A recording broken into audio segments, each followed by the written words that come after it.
and suddenly I hear a marble crack off the window, and I found it in my passenger side on the floor. So it happened inside while I was sitting in the car.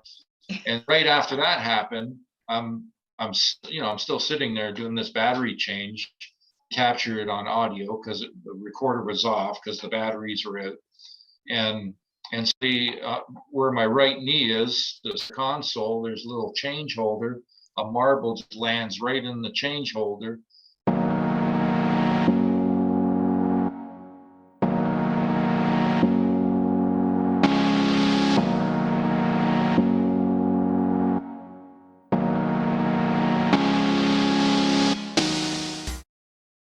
Hi everyone, I am back, and today I'm really excited because I'm talking to Mike Paterson, who I'm going to call the Sasquatch Whisperer.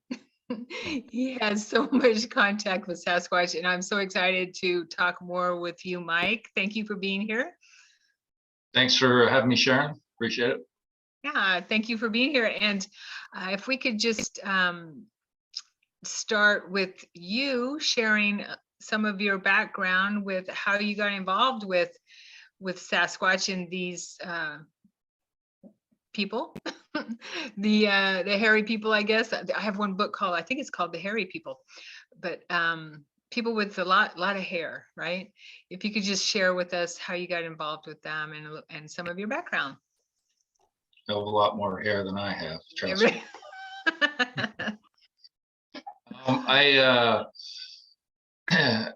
It was completely unexpected. So I was, I guess back in 07, I started doing photography, bought some good camera gear. So I was making a lot of trips to the woods by myself in my downtime from work, and I love nature, love wildlife. So, I just was searching for those National Geographic quality opportunities, and I love interacting with nature. I'm always trying to get as close as I can, without stressing any of it out. And I guess I was being watched, apparently, it seems that way anyways.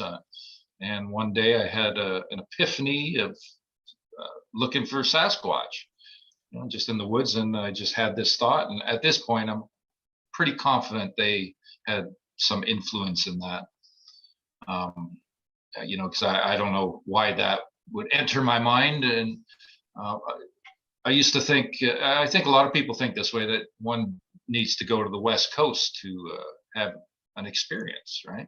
Mm-hmm. BC or, out where you are, Oregon, it that way. And little did I know there was stuff going on here in Ontario, where I am. I'm just a couple hours north of Toronto, roughly. And so I started looking into the subject, and I started doing some research online and made a couple comments on some YouTube videos, and somebody reached out to me at one point and asked if I wanted to go to a place of previous activity. And I was like, sure, and I didn't, when they went to the location, I was extremely skeptical. It just, from where they told me where I was going to meet them, I was just like, nah, I couldn't believe it. But I still went through with it, and I talked back and forth with this person a few times and didn't hear from them for, I don't know, maybe it was a month or so. And so they reached out to me again, and I said, okay, let's go this weekend. And that was October 25th, 2008. And we pulled up Google Earth, showed me where we were going to meet. So I met him at noon, and he basically, his name was Mike too. He showed me the ropes. He wasn't as advanced in understanding what we're dealing with at the time, but he had some good knowledge on, just looking for their activity and stuff. So I was doing what most people would do with wood knocks and yelling and that sort of thing. Being a bit intrusive, I don't do that stuff anymore. I might give a single knock here and there once in once in a while, but that's about it. Or a whoop, but very minimal. That you do, or Depends that you where. hear from them? No, like I'll do. Depends on where I am. If I'm in a new area or something, I might do it. But if I'm in an area that I frequent all the time, I don't. I don't do that. I don't Right. have to. Right. So I ended up meeting up with this guy on October 25th. I remember it was a drizzly, gray October day. You know, there was a very slight drizzle going on, and so we were walking some trails, and he's doing some wood knocking, and it was 4.5 hours later, about 4:30 in the afternoon.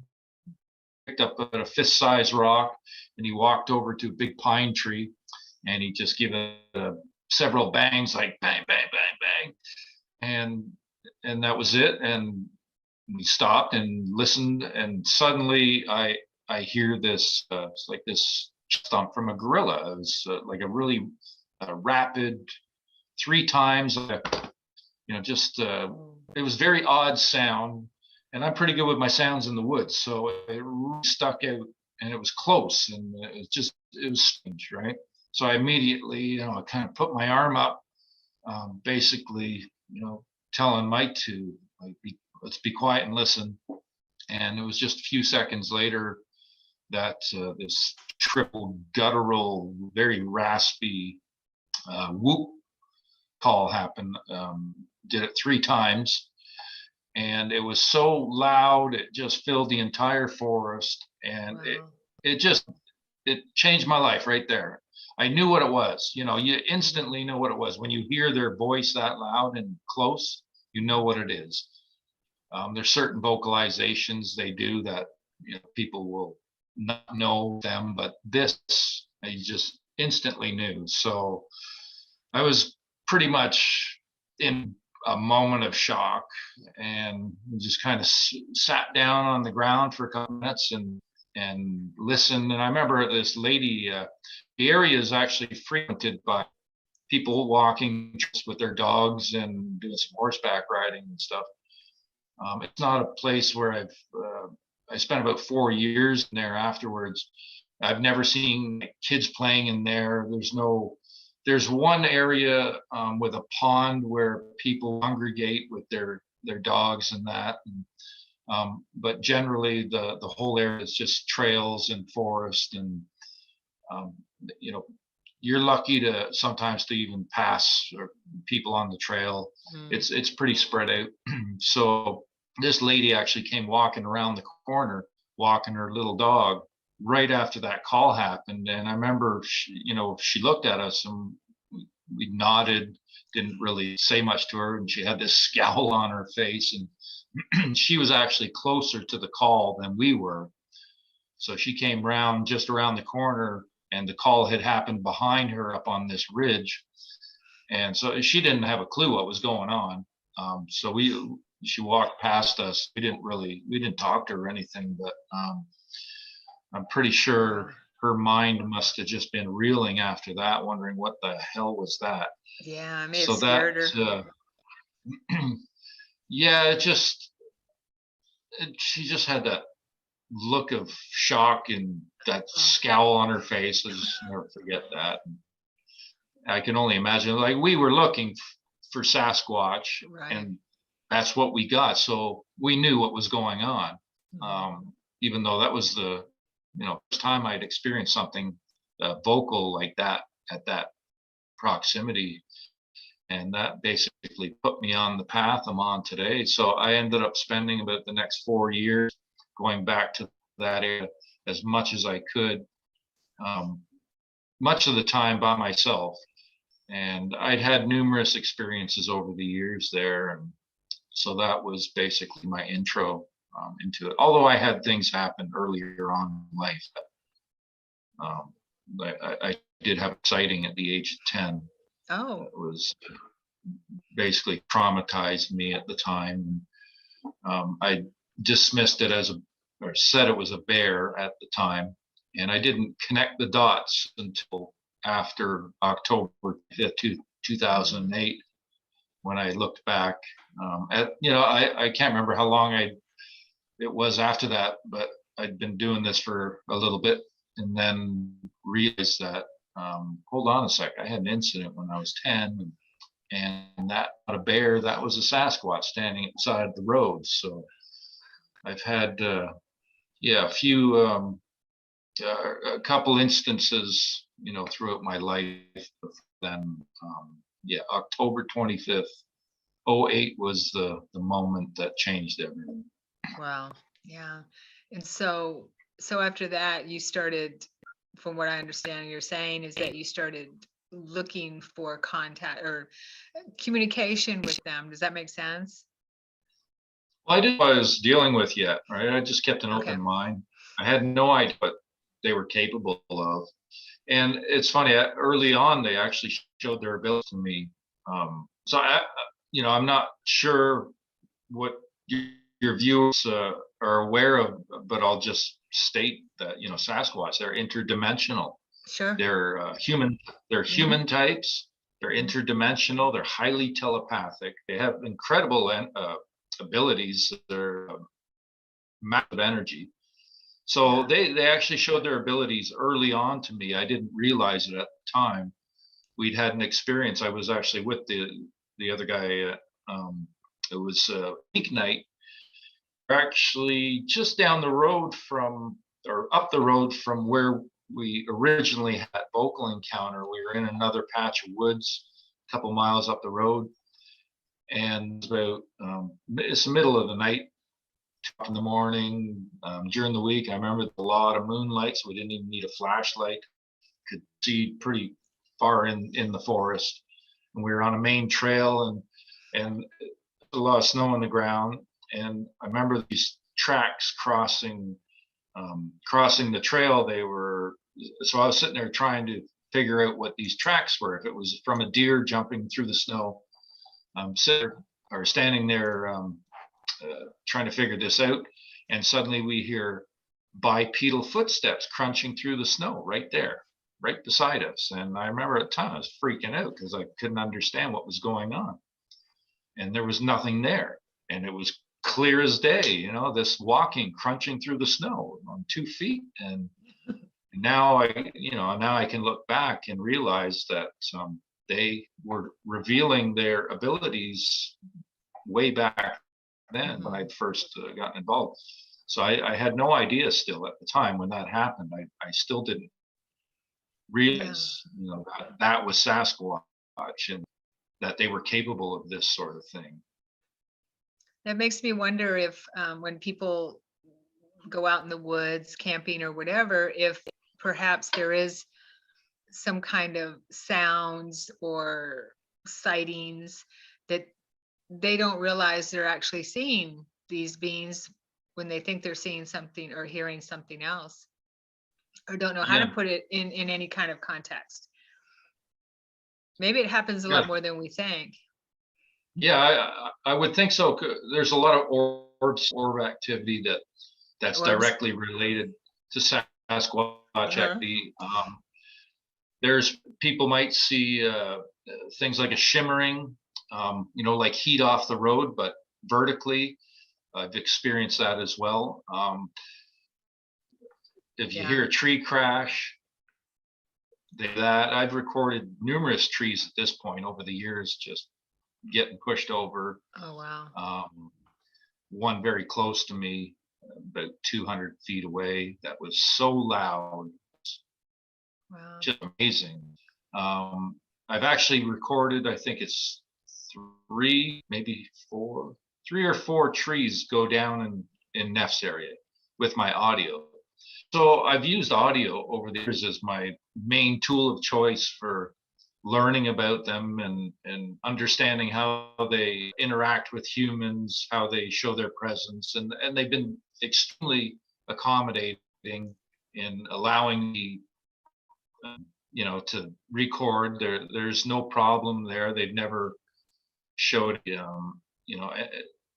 never given me any indication that there's ever an issue with using audio recorders.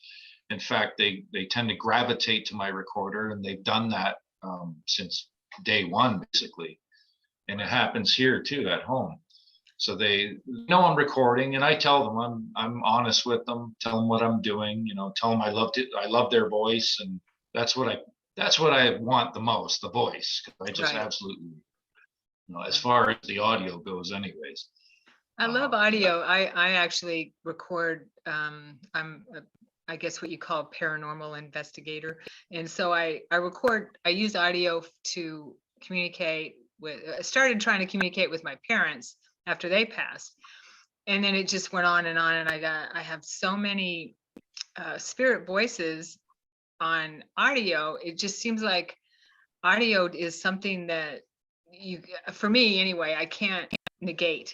Does that make any sense? If you're doing it right, if you know what's the circumstances are and there's nothing else to contaminate it. For me, it's yeah. audio really gets something within me, and maybe with people too. I don't know what it is. So you're recording EVPs Mhm. with Yes. the paranormal stuff. Yeah, I love It's it. basically, it's similar to some of the Sasquatch vocals, because I've recorded their voice out of thin air, Yeah. indoors, even, from the children, different family members. They're not visible. They can come in, and they do come into our homes. I've been working with a property owner for the decade, documenting the one family. Nefertia he's been the main character. His name he gave to us on audio, one visit, because I'm always going Mike, because I knew they were there, so I would do that all the time. And finally one day he yelled out my name, Wow. and he yelled it out many times after that. But I was always asking for his name, and we used to call him Millie at first, because they show a very consistent sense of humor. You used to call him So what? Mr. Funny. Mr.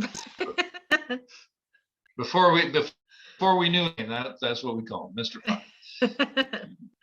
We actually used to run a live microphone out, the cottage owners. We'd run it out the door.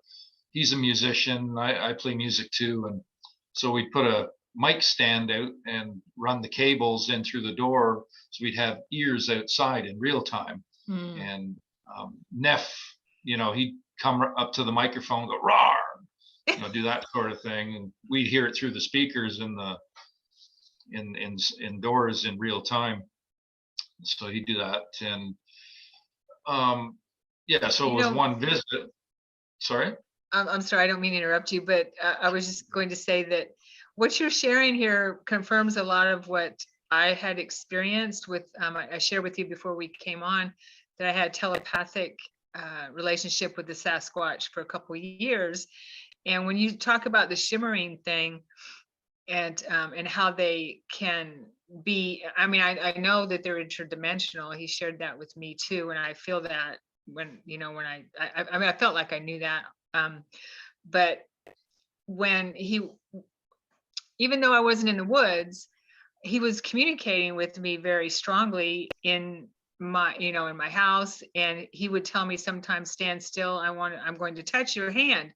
And I would stand still and I get this tingling up my hand, and he would hold my hand when he's not there physically. So a lot of what you're sharing with me confirms a lot of what I was getting. So thank you for that. Oh, and the orbs. Do you know about East Seti in Washington? James Yeah, Gilliland's property? I've heard about it. Yeah. Okay. There was a gal there that shared that she got up in the middle of the night and saw, because there's apparently a lot of sightings there, and they put out apples and things for the Sasquatch families around there. And one gal got up in the middle of the night that we were staying in the cabin with, and she shared that she saw one walking across the big field there, and he turned and looked at her and sent her a telepathic message. It's cold out here, go to bed. And she said she saw him for just a short, not very long, and he shimmered, and then she saw an orb after that. Cool. Yeah, that's very cool. Yeah, I've been witness to a few orb incidents at this point. both outdoor and indoor. The most incredible one was like a plasma red. It had a really bright red nucleus with a translucent red outer layer, and it would pulsate. It looked to be maybe pulsating to about 4 feet in diameter, roughly, and shrinking. Wow. And it started doing this dancing, like, up and down, back and forth. It was witnessed by the cottage owner himself, and I remember we were standing in the woods when this happened and looking back down towards the cottage. And I had taken one footstep, just one, to get a better look. Like I could see it, but the trees are there. So I just get a little closer, as one footstep, and poof, it was over. So, Yeah. but I go want to ahead. share. Okay, I was just gonna say I want to share one of you were so kind to send me a couple of audios, 3 audios that I'd like to share with my audience. Especially the one where Neff says your name. Yeah, the one that's called First Mike. That was Yes. that's the very first time he said my name. That was, I think, early May 2013. Okay. And I was up in my tent. So what I do is there's an incline there, fairly steep incline, maybe 65, 70 degree incline. And it goes up maybe 150, couple hundred feet, and then it levels off up top in the forest. And that's where I would put my tent. And I would run audio through my car sunroof. I'd run the wires and the microphones through the roof and then close my sunroof with the mic sticking out, and like a foam sock on top, and wind sock, and he would gravitate to my car. Sometimes he's banging on the car roof and that. So that's where he would be standing while I'm up in my tent up top, and that's where the audio come from. So I remember I was in my tent when I heard him say my name. It was a little difficult, it wasn't that loud from my vantage point because of I was up top and over this hill a bit, but he's close to the audio, so I captured it nice and clear. Yeah. Is that the one where he's calling you and you're saying what? Or I heard one where he's calling your name and I think you're saying what? Or that might be a different one where you're in the tent. Yeah, I have a lot of audio, right? Okay, so, all right. Right, you do. Okay, so if I'm going to share this one here, and then we'll continue. Okay, share sound. Hopefully this come through. Stop share. That didn't work. Let me see here. This is the one. All right. I think we got this. I'm going to play this audio.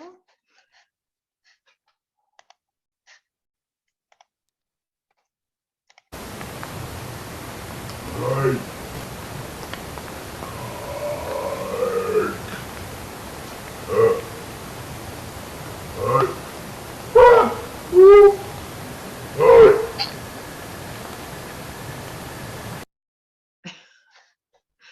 Wow. You want to run through that one more time, just because there's a couple of little breaks in there? The same one?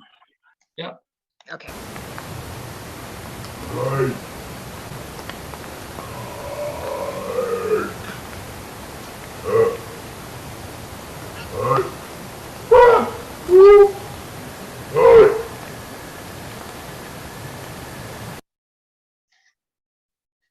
That's amazing. I'm going to do it one more time. All right. Right.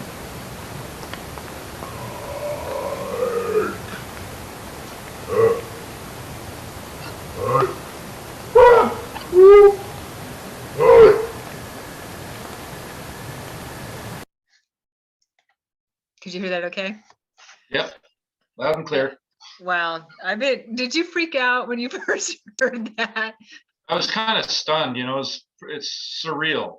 Yeah. I remember, Dwayne's crashed in the cottage, right? He sleeps in the cottage. So when I saw him in the morning, I just told him, I said, I think they called my name. He's like, what? I said, yeah, man, I think they said Mike. And we would sometimes ride in the car together, ride in the vehicle together, back and forth.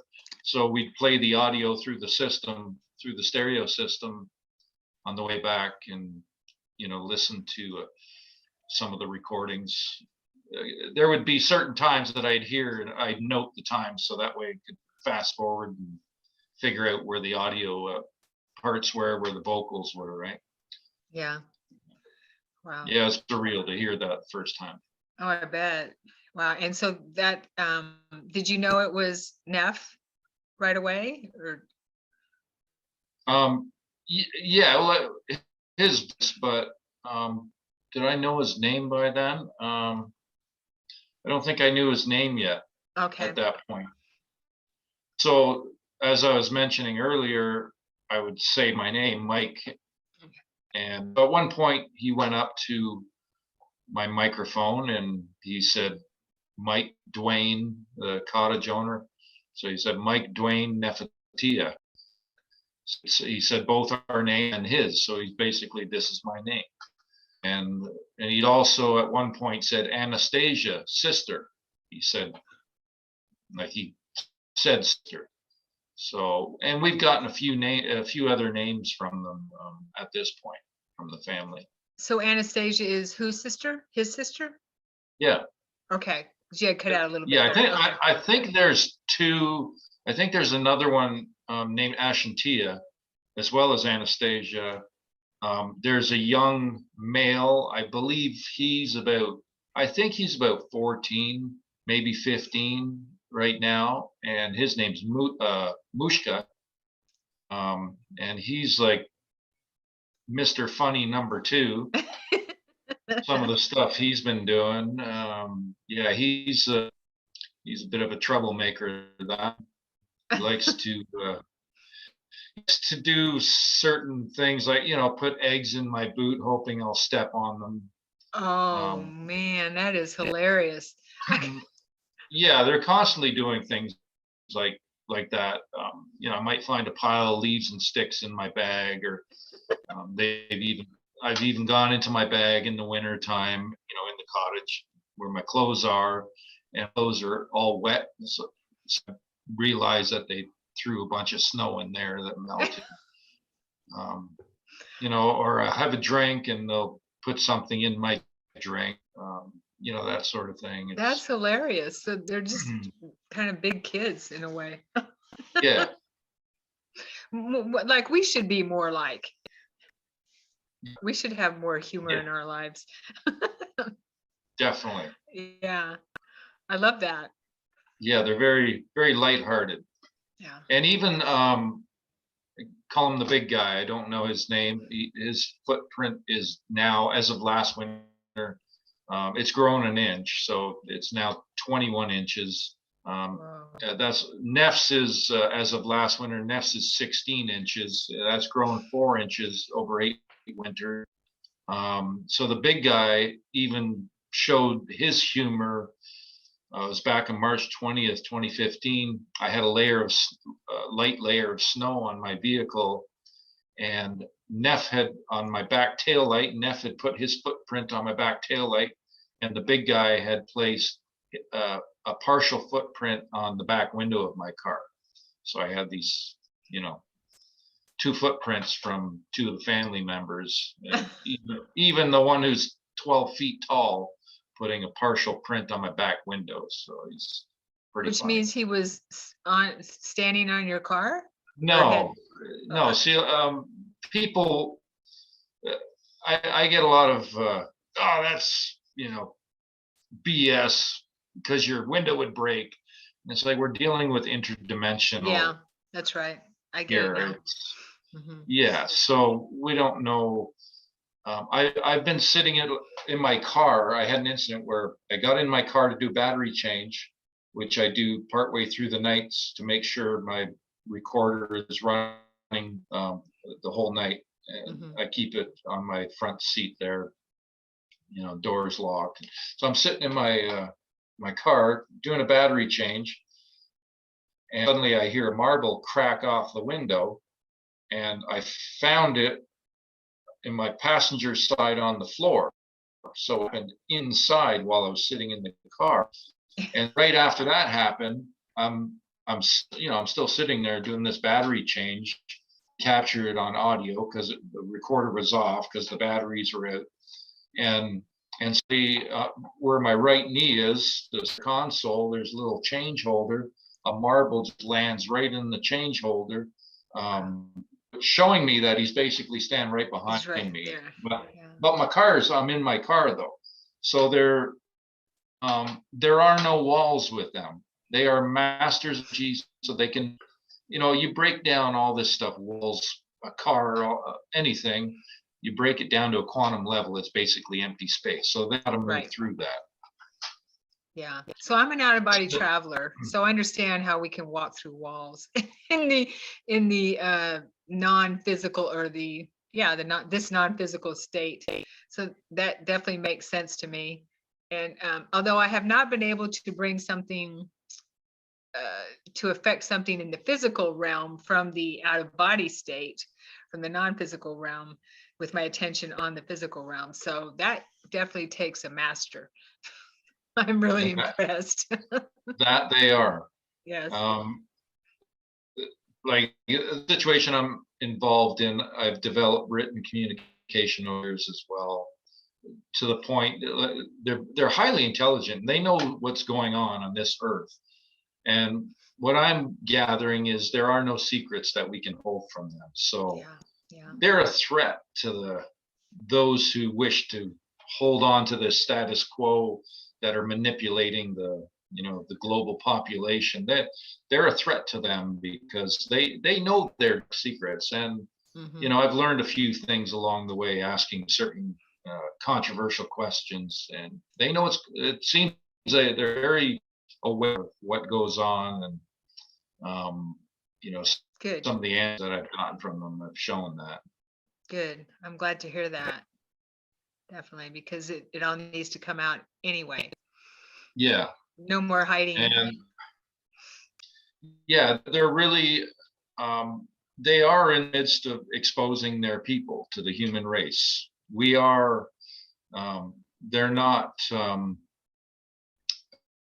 it's not science that is making this a discovery. It's not. Science has been avoiding this. Mhm. And we got these shows, these programs like Finding Bigfoot, where just they got ape mentality, and I think that shows like that, they're basically keep this narrative alive, this ape mentality. They haven't jumped on board yet with this interdimensional factor. So we have these shows like that with these TV personalities that basically deny the actual reality and truth of what we're dealing with. So the Sasquatch are reaching out and making contact with a growing number of humans, because I talk to many people. This is my life. I spend all day basically dealing with this subject, and I get to speak with folks, and more people are getting these experiences, and more people are starting to realize that they have these incredible abilities, that step outside this box that we've all been shoved into by this current system. Yeah, and we've been brainwashed for so long. I totally agree with you, Mike. We've been brainwashed for so long. It's time. I mean, humanity wakes up to, not just, in my opinion and what I understand, not just their abilities, but our abilities too. We have these abilities. It's just been dumbed down. We've been so dumbed down. Yeah, we have. It always, whenever I say that or think about it, it makes me want to cry too, because we've been dumbed down for so long. Yeah. Yeah. Apparently we can do what they can do. Yes. I've asked them, can we go invisible like you can anywhere? And they said yes. So It's a matter of learning how to do it. So they can be our teachers. Yeah, I hope to learn that one of these days. That's a great to have, Have you ever especially wondered? Yeah, that would be amazing be able to do that again. Have you ever wondered if you ever had a lifetime as a Sasquatch? I mean, you obviously have a connection that goes, deep within you. I Have you was ever never had? one of them. You were never one of I them? asked. Okay. I asked them. Okay. Some humans have their DNA. I don't. I asked them. I'm something else. I'm not getting into that. Okay. They gave me a interesting response. So Did they? um, Yeah. yeah. So, but I was never one of them. But some humans have been in a previous existence, and some have their DNA, and vice versa. They have our DNA as well. So I'm quite confident there's people in power who are well aware of what's going on. With the whole genetics of our disposition, Right. and the connection to them. I'm quite sure that Sasquatch are our true ancestors. Yeah. I guess what we would call the missing link, maybe. Yeah, I think so. Mhm. Our elder brothers and sisters, and it seems that we were genetically modified from them, or I'm not sure on that, but the DNA that some humans have of theirs and vice versa, Right. there's definitely a connection there. Sure. So there's a lot of information out there, and I'm wondering what your thoughts are, your opinions, and you may have already experienced this with the connection between Sasquatch and UFOs, or ships being, when they appear, UFOs might appear or something like that. Well, there's cases I know of Sasquatch seen coming and going from UFOs, and I've had 2 UFO incidents while while I've been doing this. They were 15 days apart, and they were put right in front of me. Basically, it was easy for me to see. It was something, it wasn't random, given to me for purpose witness. Yeah.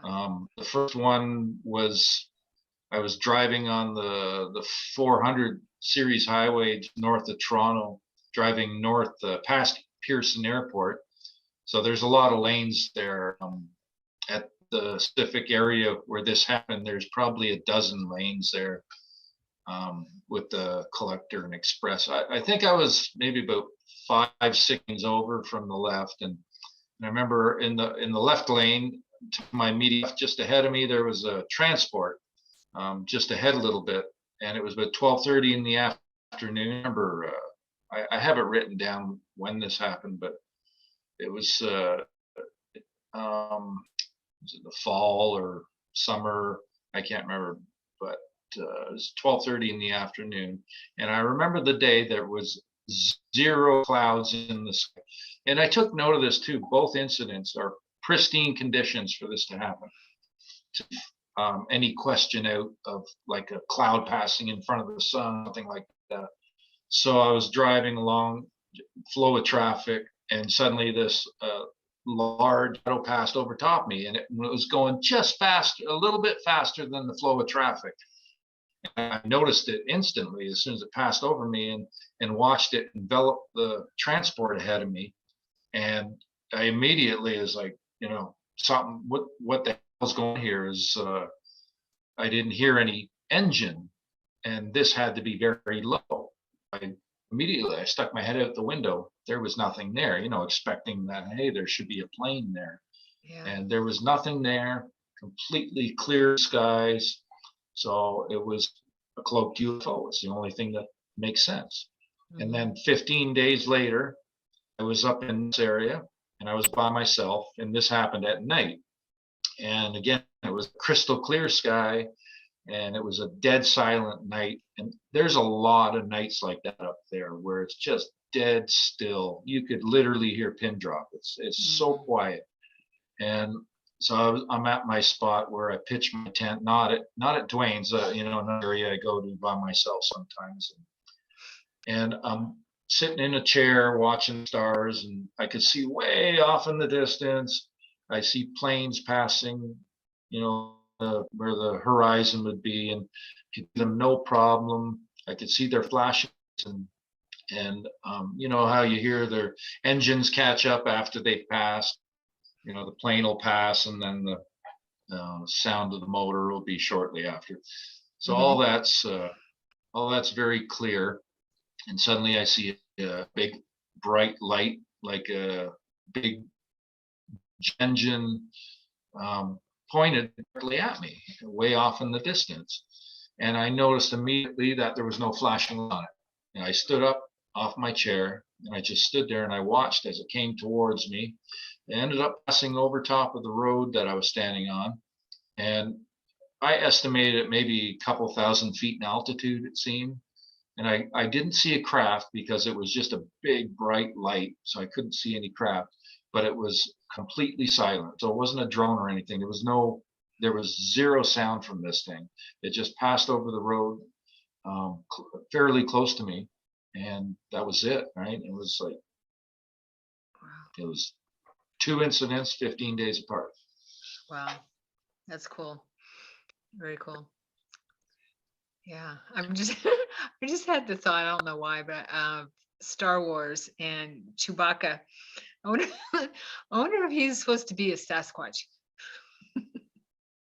Yeah, looks like it. Doesn't it? Yeah. Yeah, doesn't he? Chewie. So Yeah, makes you wonder what they knew back then that they weren't telling us. I see a lot of truths come out through Hollywood, right? right, a lot of, I guess they call it soft disclosure, and Star Trek especially. I'm obsessed with Star Trek. Catching up on the ones I haven't seen when I couldn't watch so much TV. But not that I watched a lot of TV. At the end of my day, I watched the Star Trek series that I didn't, because for me, I was the first show.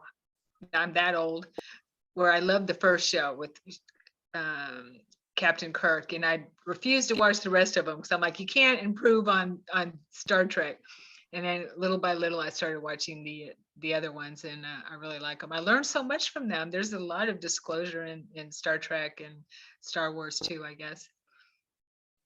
Yeah, the old stuff was it's funny. It's hilarious to watch it now, definitely. Back then, though, Yeah. it was really cool. Yeah. So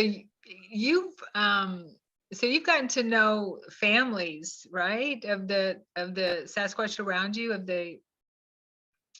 do you call them Sasquatch? What do you call them? I mean, do you have a Sasquatch? Yeah, I call them. I use that term, respectively, of course. Yeah. A lot of people call them Bigfoot. I might say that sometimes, but it's always with respect. I don't particularly like that term, but I'll still even use it sometimes. But like I said, always out of respect. I've always just basically used mostly the term Sasquatch. Some people call them Sabe. People, there's a lot of different names, right? Okay. Yeti. I've heard Yeti up like more north in the Yeah, that would be, I think, Himalayan mountains out that way. There's China, they get the Yeren, the snowman, or the Almas or Almasty, Russia, out that way. So different names around the world. Yowie in Australia. I've heard Yowie. I haven't heard the others, but I guess it just depends on where you are.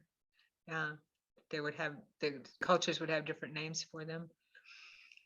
So you get to know the families around you. Is that true? You've gotten to know the families?